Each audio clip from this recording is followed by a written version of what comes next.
በሕክምና የሚታዘዙ መድኃኒቶች በጀርሞች መለመድና የፈዋሽነት ደረጃቸው መውረድ ትልቅ የህብረተሰብ ጤና ያደጋ ስጋት እየሆነ መጥቷል። የዘርፉ ባለሙያዎች እንደሚገልጹት በሀገራችን በየዓመቱ መድኃኒቶችን በተላመዱ ጀርሞች ምክንያት ከ21000 ሰዎች በላይ ህይወታቸውን ያጣሉ። የኤምአር ወይም ደግሞ የመድኃኒት ብግርነት ዓለም ላይ ከሚከሰቱ ሞቶች 9% አካባቢ ኮንትሪቢዩት ያደርጋል ተብሎ ይታሰባል። በኤምአር ምክንያት የሚመጣ ሞት ማለት ነው። ይሄ በእኛም ሀገር ደረጃ በአመት ውስጥ ወደ 21200 ሰዎች አካባቢ በዚሁ ምክንያት ሞት ሊከሰት ይችላል ማለት ነው። ከሌሎች የጤና ችግሮች ተያይዞ ከሚመጡ ሞቶች ጋር ስናነጻጽረው በኤምአር ወይም በመድኃኒት ብግርነት ምክንያት የሚመጣ ሞት በጣም ከፍተኛ ስለሆነ በዓለም ላይ ልዩ ትኩረት ተወስዶ ኤምአር ላይ የማሲፍ የሆነ ኢንተርቬንሽን ስራ ይፈልጋል። የመድኃኒቶች በጀርሞች የመለመድ ደረጃዎችን በትክክል በማጥናትና በሽታዎችን በመለየት መፍትሄ መስጠት ይቻል ዘንድ ሆስፒታሎች፣ የቅኝት ማዕከላትና የማይክሮባዮሎጂ ቤተ ሙከራዎች ሊኖራቸው እንደሚገባ ይመከራል። የመድኃኒት ብግርነትን ለመከላከል አንደኛው የዚህ የቅኝት ማዕከላት ማስፋፋት ነው። ከካልቸር ሳይቶች ወደ ክልል መረጃዎች እንዲመጡ የሚመጣው ዳታ የሚጠቅመው ምንድነው? ፕሮፋይላቸው ነው የሚታየው። ስለዚህ አንድ ተቋም ወይም አንድ ሐኪም መረጃ ባይኖረው ካልቸር ማዘዝ ባይችል ከዚህ በፊት ከተሰሩት መረጃዎች በመነሳት የህሙማንን የትኛው መድኃኒት ቢወስዱ የተሻለ ሊፈወሱ ይችላሉ የሚለውን ቀድሞ መተንበይ ይችላል ማለት ነው።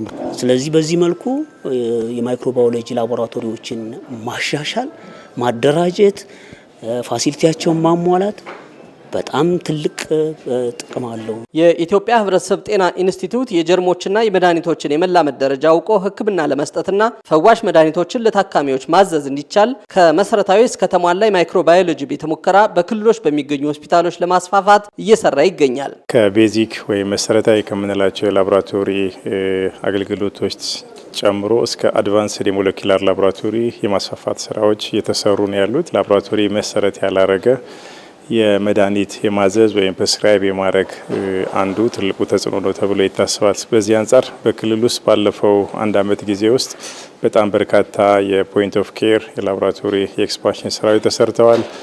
እንደዚሁም ቅድም እንደገለጽ ነው የማይክሮባዮሎጂ ላቦራቶሪ እንደዚሁ በሁለት ሆስፒታል ውስጥ በዚሁ በያዝነው ዓመት ውስጥ የማስፋፋት ስራ እየሰራን ነው።